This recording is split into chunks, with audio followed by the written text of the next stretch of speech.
Ya estamos de vuelta, ¿no? Entonces, con Victoria, Bueno. Castro, responsable del área de diversidad sexual Ujú. de mujeres, género y diversidad de Salta. Así que, Victoria, muchas gracias por estar con nosotros. La verdad que teníamos muchas ganas de poder charlar con vos ahora que se dio finalmente el cupo laboral trans. ¿Cómo festejaste la noticia? Y bueno, fue el jueves a la noche, creo que firmó el presidente el decreto. El viernes estuvimos haciendo medios, difundiendo por las redes sociales y demás.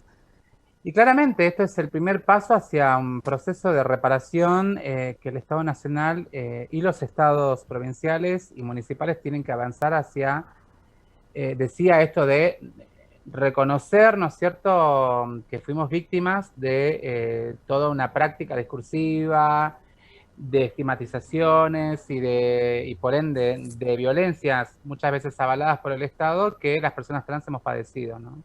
Ujú. Digo, desde la exclusión en contextos escolares, pensando en las y los jóvenes trans adolescentes, allá en la década del 70, 80, pensemos, digo, para no irnos tan lejos, pero que hoy personas más de 40 años, 50 años no han podido desarrollar un proyecto de vida. Luego las familias fueron espacios que también que han expulsado a nuestras personas, a nuestra población.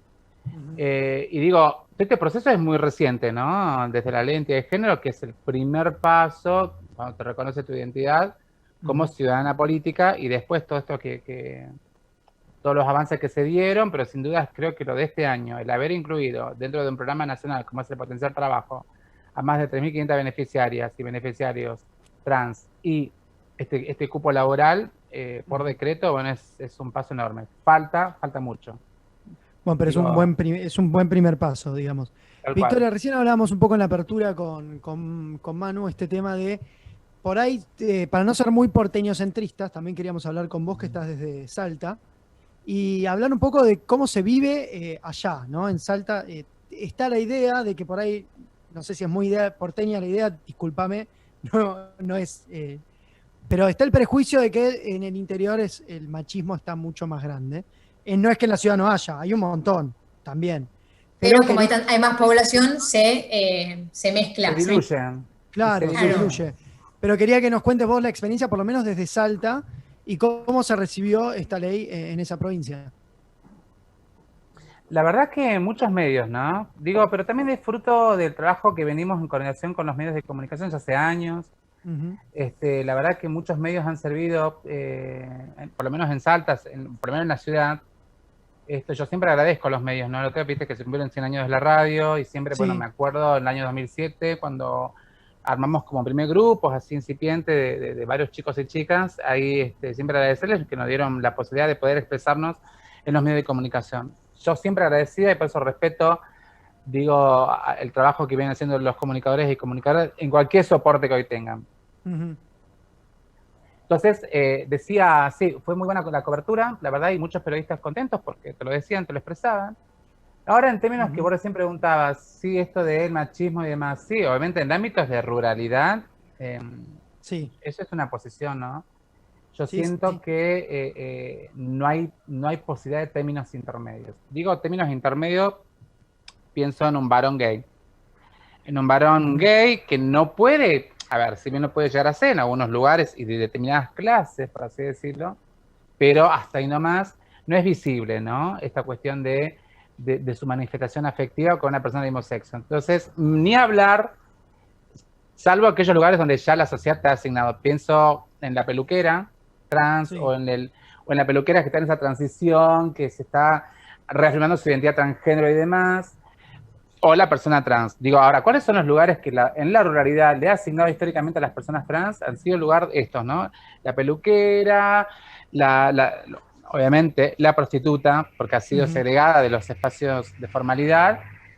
Y digo, son los dos lugares donde se tiene que ubicar las personas trans. Y digo, y a nivel, en otro tipo de culturas, tenemos las culturas mujer en México, en el sur de México hay una clara ubicación social que las personas trans tienen. Son las tareas, son las cuidadoras de los adultos. Ah, mira. Digo, Ujú. vos fíjate, y en cambio en sociedades más industrializadas, urbanas, judío-cristianas como las nuestras, con todos los avances que hemos tenido desde en todo este hemisferio, obviamente, en algunos tipos de sociedades como las del NOA, donde hay también un fuerte posicionamiento religioso,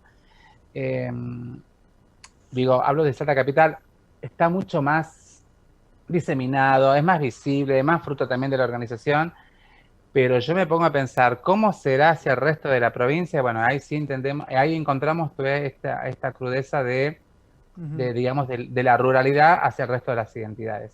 Digo, es una suposición, digo, a ver, también hay frutos de años de lectura, de formación académica, y vos fijate eso también que se ve acá en las manifestaciones culturales religiosas, está la travesti.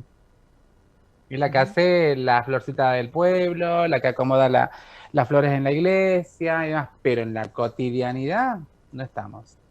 En el carnaval estamos, pero no en la cotidianidad.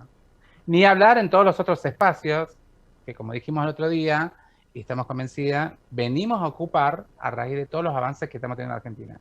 Porque siempre decimos, yo no vengo a ocupar solamente el lugar de ser la peluquera, ser la chica trans buena, que tiene documentos, la que va a cuidar a la madre, no. Yo quiero ocupar el lugar de la política, que es otro lugar en donde también tenemos que intervenir, el deporte, la política, lo simbólico también.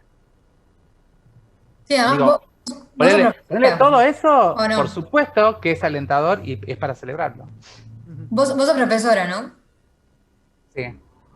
Y en el ámbito de la educación ¿hay un camino como para, o sea, tenés referentes o sentís que tenés el camino relativamente habilitado como para poder dar clases o estás enfrentándote constantemente a obstáculos que no te permiten estar frente a un... No, hay lugares. Sí hay lugares. Hay una compañera que inclusive ella es también trans, está... Bueno, ella es vicedirectora de un colegio privado, además, bueno, hoy me comentaba que ganó un concurso, también en un terciario, ¿no? Bien. A ver, yo digo, porque son lugares, y esta es la gran... A ver, nosotras también, o este grupo, o estas compañeras, o estas amigas, venimos transitando desde otra trama. No fuimos expulsados al sistema prostituyente.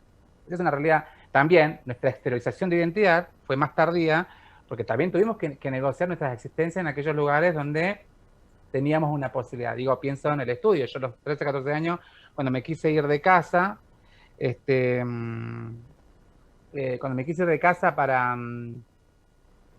porque dudaba, obviamente, 14 años, imagínate la década del 90, mamá tenía el bullying encima, todo eso, mamá, me quiero ir de casa, ¿qué? No, pero me quiero cambiar de colegio. Me miré y me dice, vos me terminé de estudiar y listo. Ese mandato tiene que ver también con esto de, bueno, yo tuve que negociar mi existencia en la secundaria para no sufrir el bullying, luego experimenté el mundo, recién a los 20 y pico de años regresé a entender algo, porque también esto, mis referencias y las referencias de este grupo, como yo recién nombré, esta compañera, por ejemplo, Ale, que es una amiga, nuestras referencias no eran las chicas trans del carnaval. Nuestras referencias de la feminidad pasaban por otro lado. Quiero ser docente. Una docente. Para mí, yo, una docente, una filósofa, siempre piensa, a la filósofa la pienso así, fumando un cigarrillo y hablando de filosofía. Bueno, yo estudio historia, pero digo, en humanidades, ¿viste? Donde también había un espacio mucho más que te permitía estar, porque viste que humanidades, no sé, no podés encontrar una persona, aunque los hay, gente que discrimine, pero digo, por lo menos nos permitió caminar con la carpeta ahí, ¿viste? Así, divina, como nos cruzamos con Ale y decíamos, bueno, a ver, nos permitió esa negociación de estar. Y esa negociación de estar y el de permanecer, nuestra exteriorización como transgénero fue tardía. Digamos, yo siempre digo, hablo del año 2005. Bueno, en 2005 ahí enganché, me acuerdo que escuché a Pía Baudraco, que es una referente de ATA de Santa Fe, que ya falleció. Ella en un encuentro de la Federación LGBT, 2005, imagínate vos, el mundo fue en Rosario, me encuentra y me dice, ¿qué haces ahí? Yo estaba con los varones gays. Viste que, claro, vos no tenés referencia, ¿a quién hablarle? Porque también nuestras tramas han sido solas. Salvo las chicas, mis amigas que estuvieron en situación de calle, se han construido en esos lugares colectivos para la defensa de tu cuerpo frente al otro. Digamos, acá fue... ¿Cuál fue mi trama, mi referencia? Bueno, ella me dijo, ¿qué haces ahí? Tipos son de las nuestras. Parece que Ujú. se me notaba, no sé, todo, ¿viste? Sí, Pero me bueno, imagino que debe haber sido muy difícil como consolidar una identidad sin tener un espejo, ¿no? Porque a veces uno pasa que decís, bueno, quiero ser como tal o quiero veo ser tal que persona. Nick, a mí se me Siento metió en la que cabeza, en ese mira, sentido lo tiene más difícil. yo quiero ser como una docente, obviamente vos para ser como ella, obviamente tiene que haber una carrera académica tremenda, yo siempre digo, tengo un promedio interesante, pero no es tampoco para hacer una carrera en el CONICET, no está en mi carrera, hoy digo, si yo tuviera la posibilidad de haber hecho mi carrera como Victoria, digamos, sí, claro que hubiera estado peleando también con esta mentalidad y con estas posibilidades que hoy tenemos, el ingreso a la carrera académica Ujú. Claro. y Yo científica. quería ir un poquito más, Pero digo, más en ese un entonces no poquito había, más no en lo había que más estabas nada. explicando hace un rato. Claro. Claro. Yo quería Sí, ir un Manu. poquito más en lo que estás explicando hace un rato. Vos decías esto de tuve que negociar mi identidad en ciertos ambientes Mi y decirle permanencia en esos lugares. Ujú. perdón. ¿No? Y decirle a tu mamá de muy chica, me quiero ir de casa. Yo me acuerdo de haber leído en tu caso que tu mamá quedó viuda muy, muy chica, entonces vos como que tuviste mucha libertad cuando eras chica, entonces tu mamá como que capaz no estaba tan atenta a qué juegos jugabas y esas cosas. Y entonces eso te permitió como en algún punto construir tu identidad desde chica, en silencio, porque no lo podías blanquear. Y incluso esa cosa de tengo estas dudas, pero frecuento ámbitos, como por ejemplo el hockey, en el que tengo que, porque a vos tengo entendido que hiciste todo un camino para jugar al hockey femenino. Entonces, esa cosa de tengo que lidiar con esta cosa de negociar constantemente y de, bueno, acá no digo nada porque tengo este riesgo y acá sí lo digo. Nada, como una infancia muy, muy difícil en ese sentido, me parece. Sí, mi infancia, yo siempre digo, estuvo relacionada a muchas cosas que sí tuve más libertad justamente porque, bueno, yo era la del medio, digamos, Fernando el mayor asimiló la muerte de mi viejo fácilmente, calculo yo, nunca indagué en eso. Mi hermana tenía 1 año y yo tenía 5 o 6. Imagínate vos, eh, a ver, calculo que la psicóloga debe decir, bueno, la imagen de protector que está muy presente, sobre todo en las infancias, eh, mi madre desaparece de escena porque tiene que trabajar. Ella había dejado el trabajo porque me acuerdo que ella siempre dice que mi padre a ella le dijo, deja de trabajar, negra, vos abocate a la casa y a criar a los chicos que yo trabajo. Vos fijate lo que implica el mandato también ese, ¿no? En ese tipo el mandato heteronormativo, de los roles y demás, vos a las tareas del cuidado y yo voy afuera y trabajo y seremos felices y comeremos perdices. La realidad fue la que viví yo. Obviamente, y hay millones de familias seguramente así. Entonces, a lo que me refería era, sí, mi infancia fue más libre. En esos términos, porque no tenían al yugo acusador o persecutorio, llámese papá o mamá o alguien, puesto encima. Entonces, mi infancia fue rodeada con camioncitos, con pelota, con muñecas, con amigas, pilladita, Ujú. todo. Digamos, y la verdad, no. Creo que fue, es más, creo que ahí empecé a construir mi identidad en relación a esto, ¿no? Quiero ser una maestra. Yo jugaba a la maestra, me Ujú. acuerdo. Digamos, vivía en una torre, yo el segundo piso decía que era, bueno, el segundo grado, y después yo siempre quería como una directora, eso está más ligado a la cuestión También del está la ego. política ahí, digo. Estaba la directora, empezaba a administrar. También eso. Victoria, Bueno, perdón. Ariana, del Sí, signo de también, Aries también. también. Ah, Pero digo, digo, para cerrar esa sí. etapa, digo, y después también el deporte, ¿no? Y esto que también yo decía hace rato y lo estaba diciendo ahí. Claramente, mis referencias no eran chicas trans del Corse, porque yo sí las veía, pero yo no me veía ahí reflejada. Ujú. Entonces, ¿qué eran? Vos sabés que fue una deportista, y yo siempre digo, por eso el deporte de hoy lo amo. Odiaba el fútbol en secundaria, hoy juego a la pelota, pero era el tenis. Y vos fíjate, claro, Sabatini y Graf, entonces era como el enfrentamiento, pero a mí no me gustaba Sabatini. Que la amo, obviamente, a Gaby, Ujú. porque no era mi modelo a seguir, Gabriela, con lo que implicaba su corporalidad y todas esas cosas. Ujú.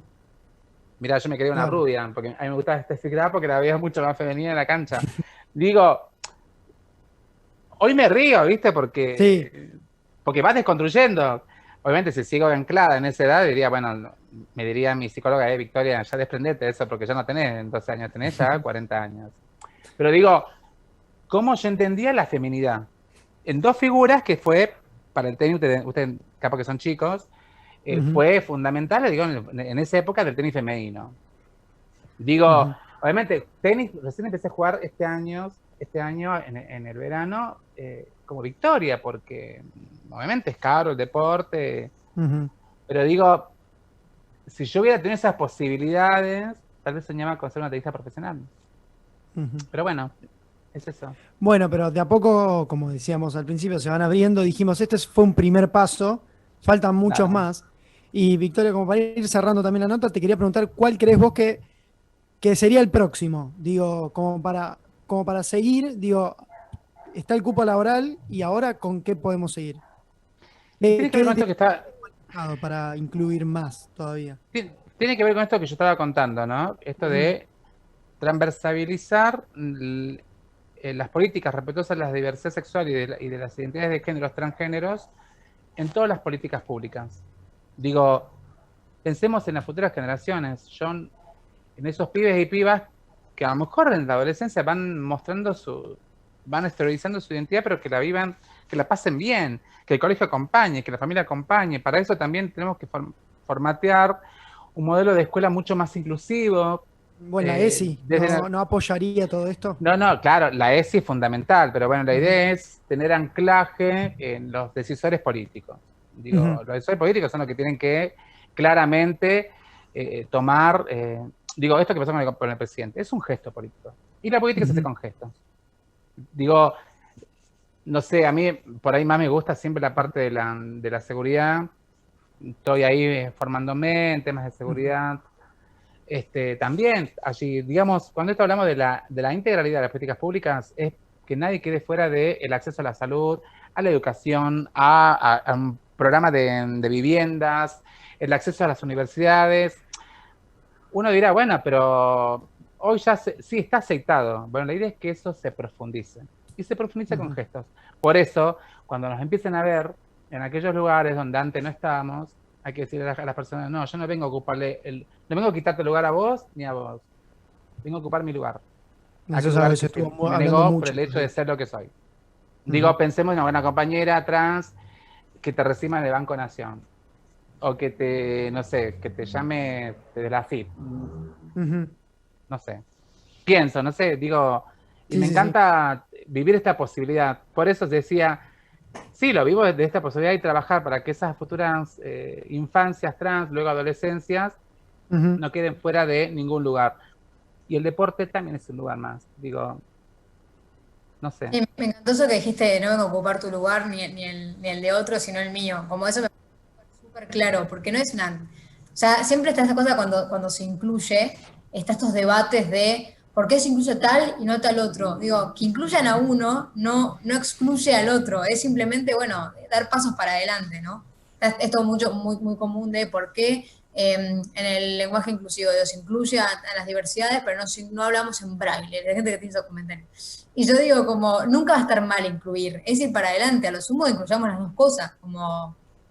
Esto que dijiste me re gustó como para cerrarlo, me parece un mensaje súper lindo y claro, así que muchas gracias. A ustedes, gracias por la invitación. La verdad que estas notas son lindas porque también indago mucho en lo personal y como ven, entiendo y agarro esa bandera, lo personal es político. Bueno, Victoria, muchísimas gracias y esperemos seguir hablando en un futuro, siempre con buenas noticias. Seguro y éxitos. Bueno, y a cuidarnos entre todas y todos.